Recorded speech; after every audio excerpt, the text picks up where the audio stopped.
Hi everyone, welcome back to one more vlog. ఈరోజైతే మీ ముందుకి మంచి వ్లాగ్తో వచ్చేసాను. చాలా బాగుంటుంది అండ్ చాలా ఇన్ఫర్మేటివ్గా ఉంటుంది. మనమైతే హైదరాబాద్ టు గోకర్ణ ఎలా వెళ్ళాలో ఈ వ్లాగ్లో మీరు ఈజీగా చూసేయండి. చాలా పర్ఫెక్ట్గా ఎలా వెళ్ళాలి, అసలు ఏం ప్రాబ్లమ్స్ ఫేస్ చేసాం అనేది మేమైతే ప్రాపర్గా చెప్పేశాను అనమాట. చూసేయండి. మేమైతే ముందుగా just 2 days plan 3 days plan వెళ్ళాము. 1 day అండ్ వచ్చే డే అయితే మొత్తం జర్నీలోనే అయిపోయింది. జస్ట్ 1 dayనే ప్లాన్ వేసుకున్నాము అక్కడ ఉందామని చెప్పేసి. కానీ అసలు అదైతే కరెక్ట్ కాదు. జస్ట్ అట్లీస్ట్ 3-4 days అయినా మీరు ప్లాన్ వేసుకొని వెళ్తే బాగుంటుందన్నమాట. ఆ ప్లేసెస్ అయితే చాలా బాగున్నాయి, బట్ చాలా ప్రాబ్లమ్స్ అయితే ఫేస్ చేస్తామన్నమాట. మనం ముందుగా ఈ రూమ్స్ బుక్ చేసుకొని వెళ్ళాలి, లేదంటే చాలా ఇబ్బంది అయిపోతుంది. అండ్ మీరైతే డిసెంబర్లో అస్సలు ప్లాన్ ఇవ్వద్దు, అది ఫ్యామిలీతో అయితే అస్సలు వేయకండి. జస్ట్ కపుల్స్ వెళ్ళాలంటే మాత్రం ముందుగా ఒక 1 month బిఫోర్ ప్లాన్ వేసుకొని వెళ్ళొచ్చు. మేమైతే ఏం చేసామంటే ట్రైన్ బుక్ చేసుకున్నాము. ట్రైన్ అయితే లింగంపల్లి నుంచి ఉంది. హైదరాబాద్ లింగంపల్లి టు హుబ్లీకి వెళ్ళాము. ఫస్ట్ హుబ్లీకి అయితే నార్మల్గా టికెట్ అయితే 395 అలా ఉంది. మేము 3 ACలో బుక్ చేసుకున్నాం కాబట్టి దానికైతే 1200 అలా పడింది ఈచ్ పర్సన్. మేము 7 members అలా వెళ్ళాము. ముందుగా అయితే మేము జస్ట్ 1 week బిఫోరే బుక్ చేసుకున్నాం కాబట్టి అసలు టికెట్స్ బుక్ అవుతాయో లేవో అనే కన్ఫ్యూజన్లో ఉన్నాము. ఫైనల్గా అయితే బుక్ అయ్యాయి. నియర్లీ 70 members అలా వెయిటింగ్ లిస్ట్లో ఉన్నా కూడా మాకైతే బుక్ అయిపోయాయి అన్నమాట. సో మీరైతే ముందుగా ఒక 1 month బిఫోర్ అయితే బుక్ చేసుకుంటే బెటర్ అని నా ఒపీనియన్. ముందుగా బుక్ చేసుకుంటే ఏంటంటే తొందరగా బుక్ అయిపోతాయి కాబట్టి మనం ఏమేమి ప్యాక్ చేసుకోవాలో ఈజీగా ప్యాక్ చేసుకుంటాము. మేము అసలు ప్లాన్ వేసుకోలేదు, అసలు బుక్ అయితే అనుకోలేదు. నియర్లీ 70 members ఉన్నప్పుడు మాకు 200 అబౌవ్ ఉండే మా నంబర్ అయితే బుక్ అవుతుందో లేదో అనే దాంట్లో ఉండిపోయి మేము అసలు ఏ ప్యాక్ చేసుకోలేదు. లాస్ట్ మినిట్లో మాకు మార్నింగ్ 8 o'clockకి వెళ్ళే రోజు మాకు మార్నింగ్ 8 o'clock కన్ఫర్మ్ అవుతాయి సీట్స్ బుక్ అయ్యాయో లేదో. అప్పుడైతే మేము రెడీ అయిపోయాము. కన్ఫర్మ్ అయిపోయాక అందరం వచ్చేసి పేరెంట్స్ కూడా మేము ఈసారి తీసుకెళ్ళాం కాబట్టి వాళ్ళని కూడా మేము హడావిడిగా రెడీ చేసేసాము. జర్నీ అయితే ఓవరాల్గా బాగుంది, బట్ ఏంటంటే స్ట్రగుల్స్ కూడా అలానే ఫేస్ చేస్తామన్నమాట. మేము బుక్ చేసుకున్నాం, సీట్స్ కూడా బుక్ అయిపోయాయి కాబట్టి ఈజీగా వెళ్ళిపోయాము ట్రైన్లో అయితే మేము కొంచెం స్నాక్స్ తీసుకుని వెళ్ళిపోయాము. సో నైట్ అయితే ఆఫ్టర్నూన్ లంచ్ చేసాము. ఈవినింగ్ అయితే డిన్నర్ ట్రైన్లోనే చేసాము. చపాతీ పులిహోర అలా తీసుకొని వెళ్ళామన్నమాట. మీరు కూడా అదే ప్లాన్ చేస్తే బెటర్, ఎందుకంటే ఫుడ్ అంత ట్రైన్లో అయితే ఉంది ఫెసిలిటీస్ అయితే, బట్ అంతా బాగుండవని మేమైతే బుక్ చేసుకున్నాము. ఎలా ఉన్నాయో టేస్ట్ అయితే చేయలేదు. మీరు కావాలంటే అక్కడ కూడా ఆప్షన్స్ ఉన్నాయి కాబట్టి అక్కడ కూడా తీసుకోవచ్చు. ఎక్కువ శాతం టీ కూడా ఉండదు ఈ మధ్య, అసలు రావట్లేదు. కాఫీ మాత్రం వస్తుంది. టీ కావాలనే వాళ్ళు ప్యాకెట్స్ తీసుకెళ్తుంటే బెటర్ అనమాట. మేమైతే చూస్తున్నారు కదా, అప్పుడైతే మా బాబుతో మా హస్బెండ్ మేము అందరూ కొంచెం ఆడుకున్నాము. వాడు కూడా బుకింగ్స్లో ఉండే కాబట్టి ఈజీగా ఏం సతాయించకుండా మంచిగా ఆడుకున్నాడు. ఇలా అయితే మేము ఫస్ట్ డే ట్రైన్లో అయితే జర్నీ చేసాము. తినేసాక మేము బుక్ చేసుకున్న సీట్స్లో అయితే వేరే వాళ్ళు వచ్చేసారు. మా పేరెంట్స్కి ఒక దగ్గర బుక్ అయింది, మాకు ఒక దగ్గర బుక్ అయింది అనమాట.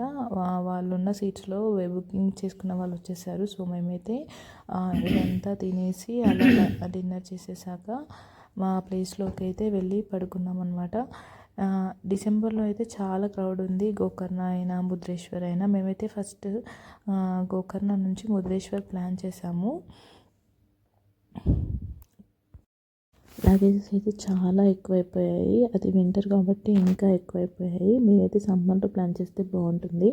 వింటర్ కాబట్టి మాకు ఒక లగేజ్తో పాటు ఇంకా వింటర్ వేర్స్ ఉంటాయి కదా, స్వెటర్స్ అండ్ బ్లాంకెట్స్కి ఇంకో లగేజెస్ ఎక్కువైపోయేసరికి అంటే చాలా ఇబ్బంది పడిపోయామన్నమాట. సో మ్యాక్సిమం అయితే కొంచెం సమ్మర్ టైంలో మార్చ్లో అయితే బాగుంటుందని అనిపించింది మాకు. ఇవన్నీ స్ట్రగుల్స్ లేకుండా అండ్ అవన్నీ ఎక్కువ లగేజ్ లేకుండా ఉంటుంది కాబట్టి మీరు ఎప్పుడైనా ప్లాన్ చేస్తే అదే టైంలో ప్లాన్ చేయండి విత్ ఫ్యామిలీ అయితే.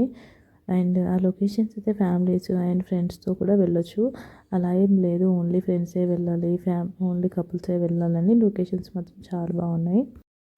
మా బాబు అయితే అస్సలు సతాయించకుండా మంచిగా ఆడుకున్నాడు. వెళ్ళేటప్పుడు అయితే ఫ్రీ స్పేస్ ఉండే కాబట్టి మా పేరెంట్స్ కూడా అలా మంచి ఈజీగా స్పెండ్ చేశారు. ఎందుకంటే మనకి బుకింగ్స్లో తొందరగా రారు కదా. సో మాకైతే మొత్తం ఆ బ్లాక్ మొత్తం ఫ్రీ స్పేస్ ఉండే. సో మాకైతే ఫ్రీ స్పేస్ ఉండేసరికి అంటే మేమైతే కూల్గా డిన్నర్ అలా చేసేసుకున్నాము. నెక్స్ట్ వచ్చి మేము బుక్ చేసుకున్న సీట్స్ అయితే మాకు 2నే వచ్చాయి. కొంచెం ఏజ్డ్ ఉన్న వాళ్ళకి ఒక దగ్గర చేసాము. మేము మా సిస్టర్ మేమిద్దరం ఒక దగ్గర బుక్ చేసుకున్నాం కాబట్టి మాకు సపరేట్ సీట్స్ వచ్చాయి. మాకైతే ఇలా విండో సీట్స్ ఇచ్చారు. వాళ్ళకి మాత్రం మంచిగా సీట్స్ లోవర్ బెడ్స్ అయితే ఇచ్చేసారు.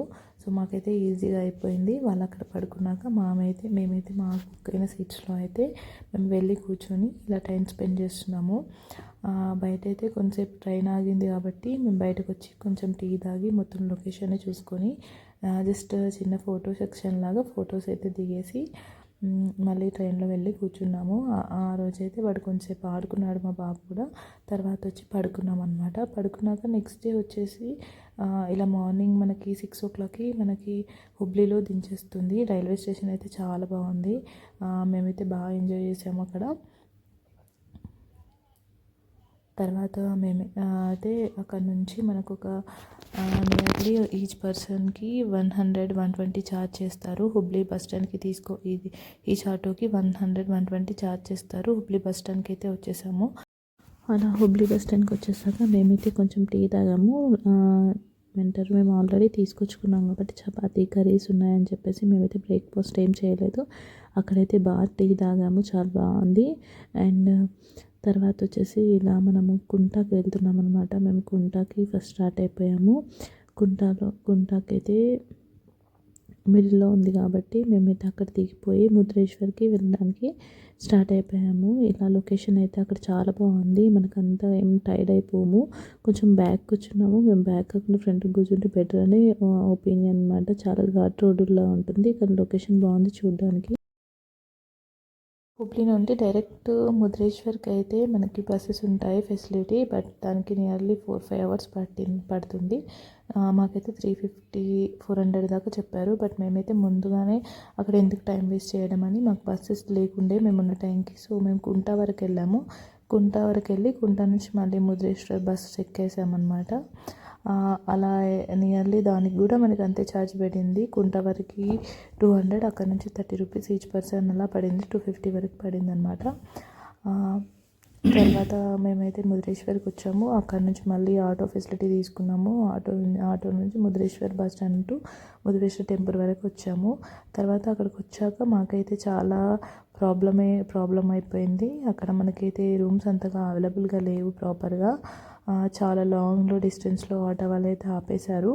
సో మేము అక్కడైతే రూమ్ తీసుకున్నాము. ఈచ్ రూమ్కి అయితే 3,500 అని పడుతుంది పర్ డే. సో మేమైతే జస్ట్ ఫ్రెష్ అప్ అవ్వడానికి తీసుకున్నాం కాబట్టి మా అందరికి 1,200 ఛార్జ్ చేశారు. 1,200కి అయితే మేము ఫ్రెష్ అప్ అయిపోయాము. తర్వాత వచ్చి దర్శనానికి వెళ్ళిపోయాము. ఫస్ట్ అయితే మేము దేవుడి దర్శనం చేసుకోవడానికి వెళ్ళాము. చాలా బాగా జరిగింది. జస్ట్ ఒక 1/2 hourలో దర్శనం అయితే అయిపోయింది ముద్రేశ్వర్లో. కానీ నాకు తెలిసి ఫస్ట్ ముద్రేశ్వర్ వెళ్ళకుండా గోకర్ణ వెళ్తేనే బెటర్ కావచ్చు. బట్ మేమైతే కరెక్ట్గా ప్లాన్ చేసుకోలేకపోయాము.